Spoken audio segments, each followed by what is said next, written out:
Hello दोस्तों। आज की हमारी कहानी है गरीबी। अच्छी लगे तो लाइक कीजिएगा। बड़ी भाभी ये किस फुटपाथ से कपड़े लाई हो?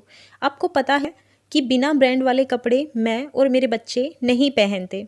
ये सब आप रख लीजिए और हमें पैसे दे दीजिए। गीतिका ने कपड़े सलोनी की तरफ लगभग फेंकते हुए कहा, दीदी आप मेरे लाए कपड़े ले जाइए। देख लीजिए सब फेमस ब्रांड के हैं। आपकी पसंद के ब्रांडेड शॉपिंग बैग के साथ गीतिका की छोटी भाभी प्रिया मुस्कुराते हुए आई। वाह भाभी, आप ही हैं जो मेरे लेवल का ख्याल रखती हैं, वरना किसी को तो इतने सालों बाद भी अपना लेवल बढ़ाना नहीं आया। अभी भी फुटपाथ पर खड़ी है। सलोनी की तरफ हिकारत की नज़र से देखते हुए गीतिका ने कहा। तो प्रिया भी उसका साथ देते हुए हंसने लगी। माना कि मेरे लाए कपड़े ब्रांडेड नहीं हैं, लेकिन फुटपाथ के भी नहीं हैं। हमारी जितनी हैसियत थी उससे ज़्यादा ही आपके लिए करने की कोशिश करती हूँ। शादी से पहले आप जिस दुकान से शॉपिंग करती थी वहीं से लाई हूँ। सलोनी को गीतिका और प्रिया का यूं हंसना अच्छा नहीं लगा, तो उसने बोल दिया, भाभी प्लीज़, शादी के बाद मेरा स्टेट है, लेकिन यह आप कैसे समझेंगी, क्योंकि शादी से पहले आप लोअर मिडिल क्लास की बेटी थी और अब लोअर मिडिल क्लास की पत्नी। ऋषि भैया से कहिए कि अब तो अपना स्टैंडर्ड थोड़ा बढ़ाएं। अरे छोटी भाभी को देखो, रॉयल फैमिली की थी और पुनीत भैया इन्हें रॉयल की ही तरह रखते हैं।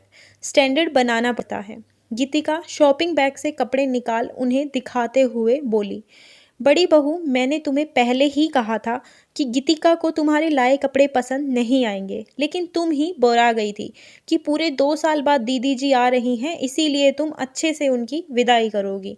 अब हो गई तसल्ली? कल जाकर इन कपड़ों को वापस करके अपने लिए और बच्चों के लिए कुछ खरीद लेना, क्योंकि दुकानदार पैसे तो वापस करेगा नहीं।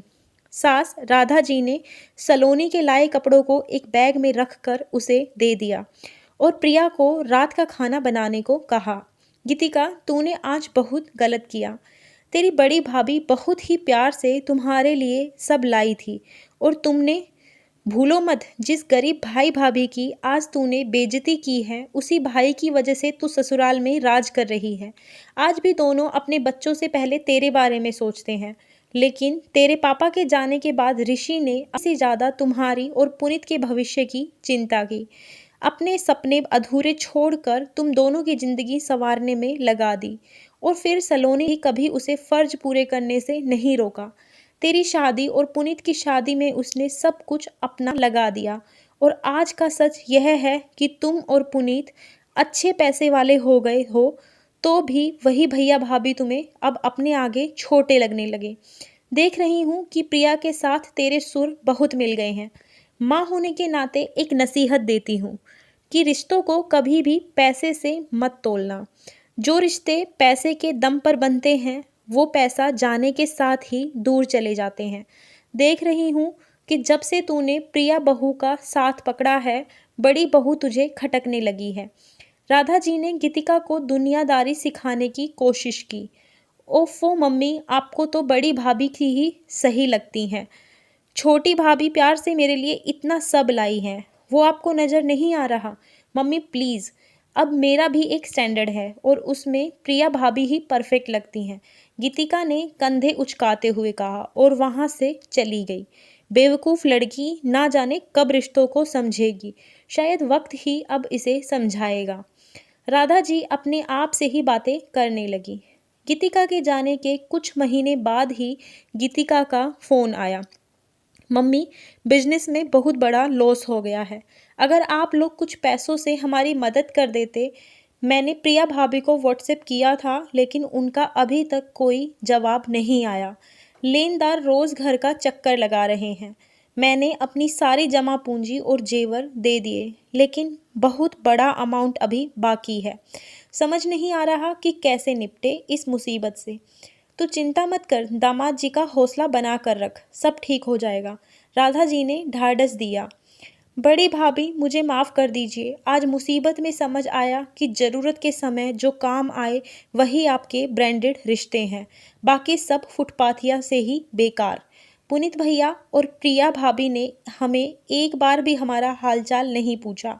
वो लोग तो अब मेरा फ़ोन भी नहीं उठा रहे। अरे मत देते पैसों की मदद, लेकिन सांत्वना के 2 बोल तो कह सकते थे कि घबरा मत, सब अच्छा होगा। आपने और भैया ने हमें बचा लिया, वरना गीतिका सलोनी का हाथ पकड़कर रोने लगी। ऐसे कैसे तुझे अकेला छोड़ देती, सब ठीक हो जाएगा। ऋषि ने लेनदारों से बात कर ली है और ऋषि को समय भी दे दिया है। अब बस आप हिम्मत रखिए और पुनीत भैया को भी गलत जिए। उनके ऊपर बहुत सारे ईएमआई का बोझ है, इसीलिए वो चाह कर भी मदद नहीं कर पाए होंगे। सलोनी ने गीतिका को समझाया। अब समझ आया तुझे कि मैं क्यों सलोनी बहू की तारीफ करती हूँ। रिश्तों को कैसे संभालना है यह अच्छे से जानती है। चाहती तो पुनीत और प्रिया को तेरा मुजरिम बना लेती, लेकिन उनकी कमी को भी उसने ढक दिया। तू पैसे बहुत सारे कमा सकती है, जो कभी भी जा सकता है, लेकिन अगर तूने एक बार रिश्ता कमा लिया तो कभी भी वो तुझे अकेला नहीं छोड़ेगा। राधा जी ने गीतिका को समझाया तो उसने भी अपनी गलत सोच के लिए राधा जी और सलोनी से माफ़ी मांगी।